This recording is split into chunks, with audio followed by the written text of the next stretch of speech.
Israel Iran পাল্টাপাল্টি হামলার সবশেষ খবর জানাতে আমাদের সঙ্গে তেহরান থেকে যুক্ত হচ্ছেন রেডিও তেহরানের সাংবাদিক নাসির মাহমুদ। জনাব নাসির মাহমুদ, আপনাকে চ্যানেল 24 স্বাগত জানাচ্ছি।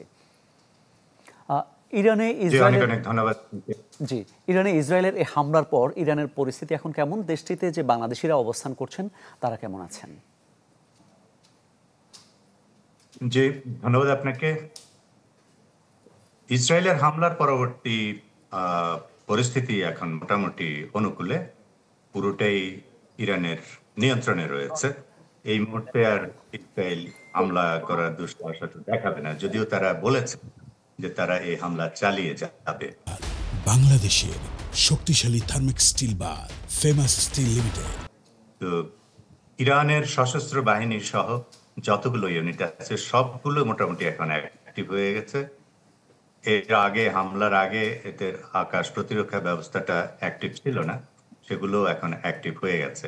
আর আপনারা তো জানেন, একটু আগেই যে ভাইয়ের রিপোর্ট শুনলাম, তিনি বলেছেন যে ইরান অলরেডি হামলা শুরু করেছে। তাদের শতাধিক ড্রোন অলরেডি ইসরায়েলে হামলা চালিয়েছে এবং এর পরপরই হাইপারসনিক ক্ষেপণাস্ত্র দিয়ে হামলা চালানো হবে, যেগুলো 7 মিনিটের মধ্যে ইসরায়েলে গিয়ে পৌঁছবে।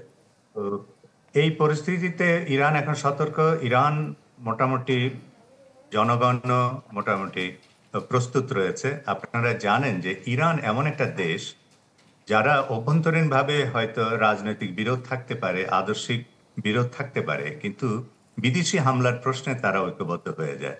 জাতিকে ওই ঐক্যবদ্ধ হওয়ার জন্য সুপ্রিম লিডার যিনি এখানকার, আয়াতুল্লাহ খামেনি, তিনি অলরেডি ভাষণে তাদের প্রতি আহ্বান জানিয়েছেন। তারা মোটামুটি ঐক্যবদ্ধ এবং সশস্ত্র বাহিনী সহ যতগুলো বাহিনী আছে সবগুলো মোটামুটি সক্রিয়। সুতরাং ইরানের অভ্যন্তরীণ পরিস্থিতি মোটামুটি এখন শান্ত আছে। জি, এই যে পাল্টে হামলা, ইরান শতাধিক ড্রোন হামলা করেছে এবং ইসরায়েলের প্রধানমন্ত্রী নেতানিয়াহু যেটা বলেছেন যে এই হামলা অব্যাহত থাকবে, তাহলে কি আসলে মধ্যপ্রাচ্যে আবারও একটা দীর্ঘমেয়াদী যুদ্ধের দিকে কোনো দামামা বাড়ছে?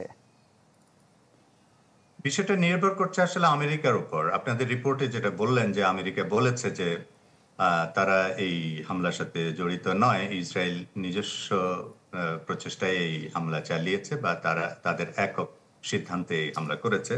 বিষয়টি আসলে যারা মিডিয়ার সাথে যোগাযোগ রাখেন কিংবা সামরিক বিষয়ে যারা খোঁজখবর রাখেন, তারা হয়তো বিষয়টা সেভাবে নাও মানতে পারেন, কারণ ইসরায়েলের আসলে নিজস্ব কোনো অস্তিত্ব নেই, না সামরিক না অর্থনৈতিক কোনো অস্তিত্বই তাদের নেই।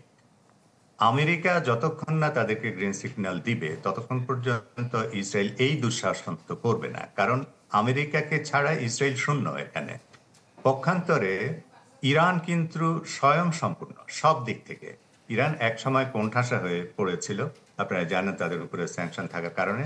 এর ফলে ইরান নিজস্ব প্রযুক্তিকে কাজে লাগিয়ে, নিজস্ব সামর্থ্যকে কাজে লাগিয়ে ড্রোন থেকে শুরু করে হাইপারসনিক ক্ষেপণাস্ত্র পর্যন্ত সবকিছু এখন নিজেরাই তৈরি করছে। তাদের মিজেল সিটি রয়েছে বেশ কয়েকটা, আন্ডারগ্রাউন্ডে থাকাতে এগুলো প্রকাশিত হচ্ছে না বা এটা জানা যাচ্ছে না।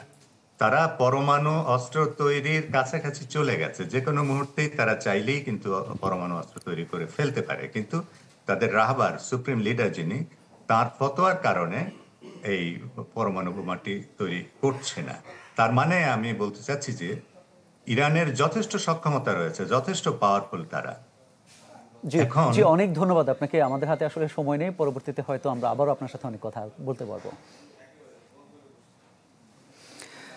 দর্শক, আমাদের সঙ্গে যুক্ত হয়েছিলেন রেডিও তেহরানের সাংবাদিক নাসির মাহমুদ।